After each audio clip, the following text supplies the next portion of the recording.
ಕನ್ನಡ ನಾಡು, ಇದು ಕನ್ನಡಿಗರ ನಾಡಿಮಿಡಿತ. ಈಗ ನಮ್ಮ ಗ್ರಾಮ ಪಂಚಾಯತಿ ಆಡಳಿತದಲ್ಲಿ 2020ರಲ್ಲಿ ಅಧಿಕಾರಕ್ಕೆ ಬಂದಿದ್ವಿ.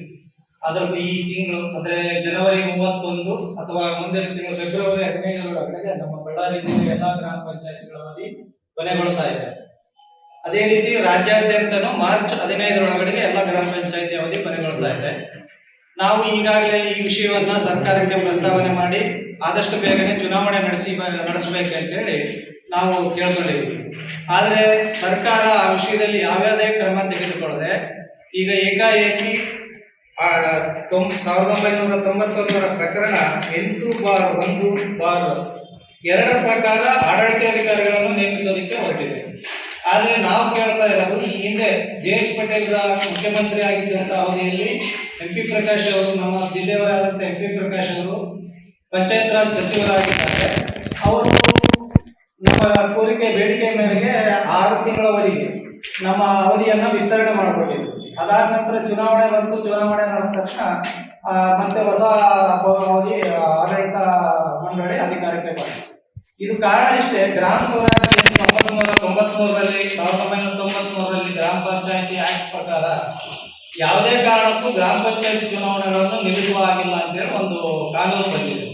ಆದರೆ ಈಗ ಇತ್ತೀಚಿನ ದಿನಗಳಲ್ಲಿ ಏನಾಗ್ತಾ ಇದೆ, ಕೆಲವು ಅಧಿಕಾರಿಗಳ ಸ್ವಯಂ ಲಾಭಕ್ಕಾಗಿ ಇವರು ಚುನಾವಣೆಗಳನ್ನು ಮುಂದೂಡ್ತಾ 6 ತಿಂಗಳ ಅವಧಿಯಲ್ಲಿ ತಮಗೇನು ಬೇಕು ಕೆಲಸ ಮಾಡ್ಕೊಳ್ಳೋಕ್ಕೆ ಬಂದಂತ ಅನುದಾನದಲ್ಲಿ ತಾವು ತಮಗೆ ಬೇಕಾದಂತ ಪಂಚಾಯತಿಗಳಿಗೆ ಸಪ್ಲೈಗಳು ಮಾಡೋದ್ರ ಮುಖಾಂತರ ತಮ್ಮ ಸ್ವಯಂ ಲಾಭಕ್ಕೋಸ್ಕರ ನಮ್ಮ ಚುನಾವಣೆಗಳನ್ನು ಮುಂದೂಡುತ್ತಾ ಬರ್ತಾ ಇದ್ದಾರೆ. ನಾವು ಈ ಇದು ಮೊದಲನೇದಾಗಿ ಕೇಳ್ತಾ ಇರೋದೇನೆಂದ್ರೆ, ಇದೇ 1990 ಆಡಳಿತಾಧಿಕಾರ ಅಲ್ಲ, ಅಧಿಕಾರಿಗಳ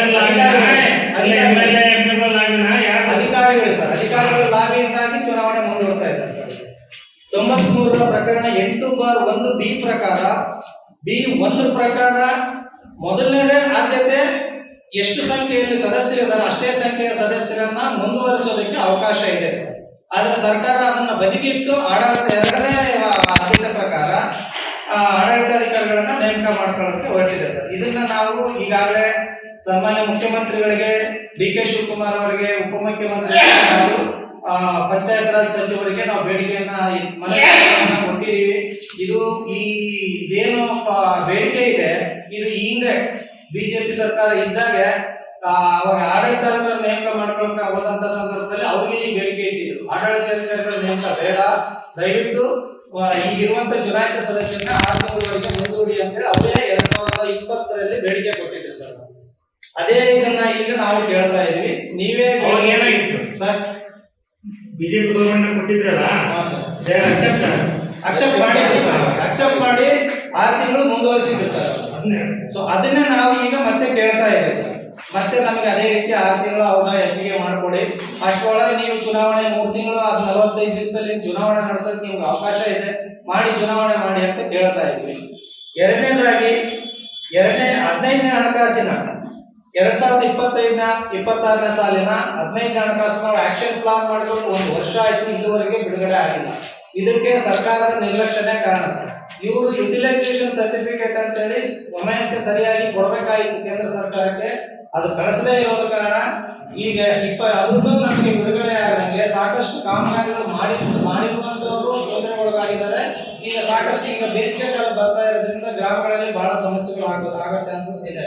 ಇದ್ರ ಬಗ್ಗೆ ಕ್ರಮ ತಗೋಬೇಕಂತೇಳಿ ನಮ್ಮ ಮೂಲಕ ಮನವಿ ಮಾಡ್ತಾ ಇದ್ವಿ. 2025-26ನೇ ಸಾಲಿನ 15ನೇ ಹಣಕಾಸು ಯೋಜನೆಯ ಅನುದಾನನ ಸರ್ಕಾರದ ಮೇಲೆ ಅಂದ್ರೆ ಸೆಕ್ರೆಟರಿಯೇಟ್ ಕಮಿಷನರ್ ಆಫೀಸ್ ಅಲ್ಲಿ ನಿರ್ಲಕ್ಷ್ಯದ ಕಾರಣ ಕೇಂದ್ರ ಸರ್ಕಾರಕ್ಕೆ ಸಮಯಕ್ಕೆ ಸರಿಯಾಗಿ ಯುಟಿಲೈಸೇಷನ್ ಸರ್ಟಿಫಿಕೇಟ್ ಅನುದಾನ ಬಳಕೆ ಪ್ರಮಾಣ ಪತ್ರ ಕೊಡಬೇಕಾಗಿತ್ತು.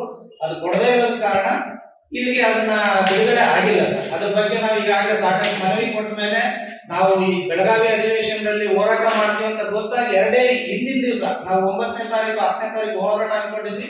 8ನೇ ತಾರೀಕು ಅವತ್ತು ಸುಮ್ಮನೆ ಬರೀ ಮನವಿ ಪತ್ರ ಮಾತ್ರ ಕಳಿಸಿದ್ದಾರೆ ಕೇಂದ್ರ ಸರ್ಕಾರ. ಆದ್ರೆ ಅನುದಾನ ಬಳಕೆ ಪ್ರಮಾಣ ಪತ್ರ ಕಳಿಸ್ಕೊಟ್ಟಿಲ್ಲ ಸರ್. ಅದಕ್ಕಾಗಿ ಬಿಡುಗಡೆ ಆಗ್ತಾ ಇಲ್ಲ. 25-26ನೇ ಸಾಲಿದ್ದು 15ನೇ ಹಣಕಾಸಿನ ಅನುದಾನ ಈಗಿನ 26 ಟೈಮ್ ಇದೆ ಸರ್. 25-26 ಮುಗಿದಲ್ಲ ಸರ್, ಮಾರ್ಚ್ ಅದೇ ಬಂದಿಲ್ಲ ಸರ್. ಅಂದ್ರೆ 25-26 ಅನುದಾನ ಬಂದಿಲ್ಲ. ಬಂದಿಲ್ಲ ಸರ್. ಅಂದ್ರೆ ಇನ್ನೊಂದು 24-25 ಯುಟಿಲೈಸ್ ಇದು 24-25 ಯುಟಿಲೈಸೇಷನ್ ಸರ್ಟಿಫಿಕೇಟ್ ಇವ್ರು ಕಳಿಸಿಲ್ಲ ಸರ್. ಹಾಗಾಗಿ 25-26 ಬಿಡುಗಡೆ ಆಗಿದೆ. ಈಗಿನ ಮಾರ್ಚ್ ಬಂತಂದ್ರೆ ಅದು ಮುಗಿಯುತ್ತೆ, ಮತ್ತೆ 26-27 ಪ್ರಾರಂಭ ಆಗುತ್ತೆ. ಇದರಲ್ಲಿ ಇನ್ನೊಂದು ಮುಖ್ಯವಾದ ವಿಷಯ ಅಂತಂದ್ರೆ ನಮ್ಮ ಭಾರತ ದೇಶದ ಎಲ್ಲಾ ರಾಜ್ಯಗಳಿಗೂ ಈ ಅನುದಾನ ಬಿಡುಗಡೆ ಆಗಿದೆ, ಕರ್ನಾಟಕಕ್ಕೆ ಮಾತ್ರ ಆಗಿಲ್ಲ ಸರ್. ಇದು ಒಂದು ಮುಖ್ಯವಾದ ಪಾಯಿಂಟ್ ಸರ್. ಏನ್ರಿ? ಭಾರತ ದೇಶದ ಎಲ್ಲಾ ರಾಜ್ಯಗಳಿಗೂ ಈ ಅನುದಾನ ಬಿಡುಗಡೆ ಮಾಡಿಸ್ಕೊಂಡಿದ್ದಾವೆ. ಇವ್ರು ಮಾತ್ರ ಯುಟಿಲೈಸೇಷನ್ ಸರ್ಟಿಫಿಕೇಟ್ ಕೊಟ್ಟಿದ್ದ ಕಾರಣ ಬಿಡುಗಡೆ ಆಗಿದೆ. ಬಳಕೆ ಮಾಡ್ಕೊಂಡಿಲ್ಲ ಸರ್. ಮಾಡಿದೆ ಸರ್, ಮಾಡಿದೆ ಸರ್. ಪ್ರತಿಯೊಂದು ಬಂದಿದ್ಯಾ? ಬಂದಿಲ್ಲ ಸರ್. 24-25 ಏನಿತ್ತು ಅದನ್ನ ಬಳಕೆ ಮಾಡ್ಕೊಂಡಿದ್ದೀವಿ ಸರ್. ಈಗ ನೀವು ಬಳಕೆ ಮಾಡ್ಕೊಂಡಿದ್ದೀರಿ, ಅದು ಹಣ ಬಂದಿದೆ. ಬಂದಿದೆ. ಯುಟಿಲೈಸೇಷನ್ ಸರ್ಟಿಫಿಕೇಟ್ ಕಳಿಸಿಲ್ಲ, ಅದನ್ನ ಕಳಿಸಿಲ್ಲ ಸರ್. ಅದಕ್ಕೆ ನೆಕ್ಸ್ಟ್ 25-26 ಬಿಡುಗಡೆ ಮಾಡಿಲ್ಲ. ಈ ವರ್ಷ ನೀವು ಅನುದಾನ ಬಂದಿಲ್ಲ. ಬಂದಿಲ್ಲ ಸರ್. 1 ವರ್ಷ ಆಯ್ತು ಸರ್. ನಮ್ಮ ಸರ್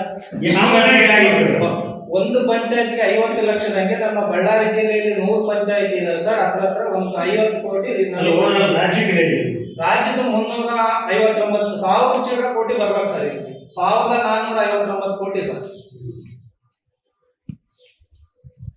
ಅದೇ ರೀತಿ 4ನೇ ವಿಷಯ ಸರ್, ಸಿದ್ದರಾಮಯ್ಯ ಕ್ಷೇತ್ರದಿಂದ ರೊಕ್ಕ ಕೊಡಬಲ್ಲ ಕಾರಣ ಇದು ಕ್ಲಿಯರ್ ಕಟ್ ಇದೆ ಅಲ್ಲ ಸರ್. ಇಲ್ಲಿ 4ನೇದು ಏನಂದ್ರೆ ಮರಳು ಗಣಿಗಾರಿಕೆ ರಾಜಧನ. ನಮ್ಮಲ್ಲಿ ಮರಳು ಗಣಿಗಾರಿಕೆ ನಡೀತಾ ಇರೋದು ತಮಗೆಲ್ಲ ಗೊತ್ತಿದೆ. ಕಂಪ್ಲಿ ಮತ್ತೆ ಸಿರುಗುಪ್ಪ ಮತ್ತೆ ಬಳ್ಳಾರಿ ತಾಲೂಕಲ್ಲಿ. ಬಳ್ಳಾರಿ ತಾಲೂಕಲ್ಲಿ ಈಗ 9 ಬಿಟ್ಟಿದ್ದಾವೆ. ಸಿರುಗುಪ್ಪ ತಾಲೂಕಲ್ಲಿ ನಡುವಿ ಪಂಚಾಯಿತಿಯಲ್ಲಿ 2 ಬಿಟ್ಟಿದ್ದಾವೆ. ಕಂಪ್ಲಿ ತಾಲೂಕಲ್ಲಿ 1-2 ಬಿಟ್ಟಿದ್ದಾವೆ. 20-21ರಿಂದ ಸರ್ಕಾರ ಪ್ರತಿ ವರ್ಷ 21-22 ಸಾಲಿಗೆ 22 ಕೋಟಿ 83 ಲಕ್ಷ ಬಿಡುಗಡೆ ಆಗಿದೆ. 22-23ಕ್ಕೆ 42.44 ಲಕ್ಷ ಬಿಡುಗಡೆ ಆಗಿದೆ ಉಡೇಗುಳಂ ಪಂಚಾಯತ್ ಇದು. ಅದಾದ ನಂತರ 23-24 ಬಳ್ಳಾರಿ ತಾಲೂಕಿಂದ 29 ಲಕ್ಷ, ಸಿರುಗುಪ್ಪ ತಾಲೂಕಿಂದ 1.24 ಲಕ್ಷ, ಕಂಪ್ಲಿ ತಾಲೂಕಿಂದ 24-25 ಇದೆ. 24-25 ಟೋಟಲ್ 67 ಲಕ್ಷ.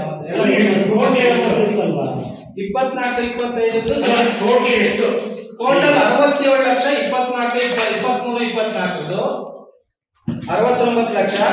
ಅದಾದ ನಂತರ 24-25 67 ಲಕ್ಷ. ಎರಡರಿಂದ ಇವ್ರು ಏನ್ ಮಾಡಿದಾರೆ ಅಂದ್ರೆ ಅಲ್ಲಿಂದ ಬಿಡುಗಡೆ ಆದ ತಕ್ಷಣ ಸರ್ಕಾರ ಆದೇಶ ಮಾಡುತ್ತೆ. ಆರ್ಥಿಕ ಇಲಾಖೆಯಿಂದನೇ ಜಿಲ್ಲಾ ಸಬ್ಸ್ಕ್ರೈಬ್ ಮಾಡಿಕೊಳ್ಳಲು ಕೂಡಲೇ ಪಕ್ಕದಲ್ಲಿ ಕಾಣುವ ಬೆಲ್ ಐಕಾನ್ ಕ್ಲಿಕ್ ಮಾಡಿ ನೋಟಿಫಿಕೇಶನ್ ಪಡೆಯಿರಿ.